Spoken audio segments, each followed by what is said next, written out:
Good day and welcome back to another Dbz Dokkan video. In this video we are going to be taking a look at the Cumber Red Zone, which is the final stage of the Super Dragon Ball Heroes Red Zone, and we're going to see just how difficult he is to beat. Now, personally speaking, the Super Dragon Ball Heroes Red Zones haven't felt nearly as difficult as the original Red Zones. I think it's a combination of the fact that there is a couple important factors to consider. Firstly, we have to consider the fact that, quite frankly, there's a lot more 200% leads nowadays than there were before. So the game just ostensibly has more strong teams, and having those strong teams generally means that the game has a wider ability to make content easier. You have more options. More options means less considerations when team building, less limited team building, and so overall you end up having a much easier time taking on the stages. Secondly, also, I do think the stages were designed kind of as a method to essentially celebrate the heroes units that you can get from the summons, and those heroes units are good, but they're not game breaking units. So I think with the WWC having come out, I think a lot of teams, even on the global side, are looking really solid. So I think overall it is a little bit difficult to say that they are distinctly easier, but I think they definitely are probably a step below the hardest Red Zone stages. Now, Cumber starts as a strength unit. He then moves into an AGL unit, and then he moves into his physical form. We're going to want to try and do as much damage as possible against his physical form, so we bring a whole bunch of strength characters. And generally speaking, the AGL phase for me, because of the fact that we focus on bringing strength units, is generally speaking the harder phase out of this whole fight. I always find the AGL one to kind of be a little bit of where I need to think, where I need to organize units, where I need to kind of disrupt the flow of things, and then from there I can kind of build around and obviously take a look at how to beat certain phases, etc. with the team. So personally speaking, obviously I think for the most part players shouldn't struggle too much with this. I think there's a couple challenges. So there's the Dragon Ball Heroes challenge, which is to beat this event with only Dragon Ball Heroes units. I'm completing it in this video, but I will also be completing it with another team as well, with a couple more free-to-play units, basically just to get a different kind of view of things. So personally speaking, I think overall it all looks pretty good, for me at least. I really like the overall feeling of this team that I built here, but I do just like generally the overall feeling of the stage, which personally I think is pretty good. So for me overall, all quite happy with this. I do think at the end of the day that there is some slight concerns just regarding the feeling of the AGL phase. With having so many strength units, you are a little bit reliant on having crits to do the damage to kind of get through the phase. You can see here that we haven't done that much damage, which is a little bit of a shame, but it is what it is. But that's basically it. In terms of the rest, the team build is pretty straightforward. To cut a long story short, we've gone with a pretty safe team build here. So we've got Goku, Super Saiyan 3 Xeno Goku, who's a pretty top-notch tanking unit. He's not like a super duper mega tank, but he's pretty close to being one of the top tanks in the game. Especially on an all heroes team, he's more than adequate. He's got damage reduction and guard, so those two mechanics together, generally speaking, do tend to make him a pretty solid unit. We've got him, we're not too concerned about rolling with him in any way, shape or form. Then alongside him we've got the Cumber, the free-to-play Cumber. So after his EZA, he looks a lot better. He's got that attack and defense. He gives extreme class allies some support, but basically it's his stacking of attack and defense. Cumber basically, if you play it right and you focus on getting him some stacks early on, try and abuse his passive to get those additional super attacks during the early strength phase, you can get him to rank or like raise his defense quite significantly, which for me is pretty good. Then of course, we also have a good old tech golden cooler, also another pretty solid unit, if I can speak plainly. He's quite strong. He's got pretty good kind of ability. He's got a very solid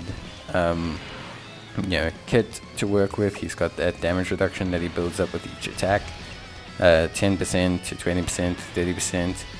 And then he's also got that chance to launch 2 additional attacks. He provides support to the rest of the Dragon Ball Heroes rotation.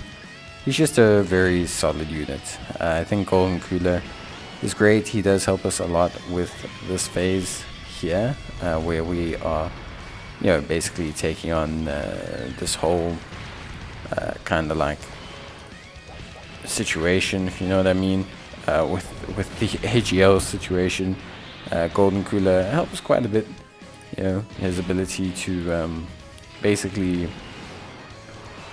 beat or do a large portion of damages is all pretty good, at least from my perspective. So yeah, relatively happy with most of the stuff, for me at least. Of course, I think there is always things to consider, and those things are like whether we can get the crits that we need, because we do have a high strength team. So yeah, that's Cooler, that's Cumber, that's Xeno Goku. All do a great job. A big key to this team build is the Hearts unit. So Super Hearts is a very big component to completing the All Heroes challenge, and of course just helps beating this event in general. Having super strong strength units is always something that's a bonus, especially when your final phase is against such a strong physical unit. I think it is always helpful to have an incredibly strong strength unit. So having someone like Hearts, who essentially is a very, very powerful unit, I think overall is a great option to have. So yeah, for me at least, I really like him. I think he's the best lead to run this, and I think overall you're going to end up having a pretty good time if you do run him. Obviously, he has guard for the first 5 turns, which is always super helpful. It does disappear, which we do have to consider. But quite frankly, to understand it a bit better, Hearts is just a relatively strong unit overall. He also is great in these situations where you have a whole bunch of extreme units, and personally, it's really simple to understand exactly how this whole team build can work. So yes, we are essentially getting through the AGL phase is the biggest risk factor for this team. I think for the most part it's where, generally speaking, the team needs to use its items. I did bring a support memory for a bit of healing. It did obviously help out, but yeah, generally speaking, it is quite a consideration to say that we basically do need to use our items during this phase, and basically get through the Cumber phase, because you want to have a heavy number of strength units, so you do want to obviously prioritize getting through the AGL section. Now that we are at the physical section, things get a lot easier. So we have Cumber here, we have Xeno Goku. These two won't take a lot of damage at all during this phase, so that's all more than fine. Supers will still hurt a lot. I think Cumber hits the enemy Cumber, not to be confused with my one. The enemy Cumber does hit pretty hard. Yeah, I wouldn't say it's like as hard as Cell Max or anything like that, but he does still hit pretty hard to hit units that have type advantage, that have 400k, 300k defense. You know, it does matter. It is pretty evident. 174k is not bad. So yeah, anyway, this phase is probably where things are more like just a straight DPS burst. So we're fortunate in that sense that we basically run the 2 hearts as a combo, and that basically solves pretty much everything we need at this point, to be honest with you. Like, we run both hearts as a combo package, and we basically just come out perfectly fine, which, yeah, is more than okay. You also see I'm leaving the tech orbs so that I can pick them up with golden cooler, so that I can heal a little bit, yeah, for next turn, basically. So you can see there, hearts doing some huge damage, always much appreciated. Follow-up attack by the 55% hearts, also doing some decent damage. So generally speaking, we happen to do okay here. Roblu also, very good, especially after 2 super attacks. Her defense is very decent, so she's more than fine. And yeah, that's basically the strategy here. It's nothing too crazy in any way, shape or form. You can see again, just trying to save those orbs where possible to get the healing back, just to keep the health topped up. The problem with the Heroes team is that you have such a low health pool. So generally speaking, the big thing that you try to do is you try to have keep your health high at all times. It's not that the heroes take that much more damage than other units, but when like a Wicked Bloodlines team is taking 300k supers, it's less than half of their health, whereas when the Dragon Ball Heroes team is taking 300k supers, it's 2/3 or 60% usually of their health. So it is, generally speaking, something that's notable, I would say, and yeah, it's something you do need to be aware of when you're running this team.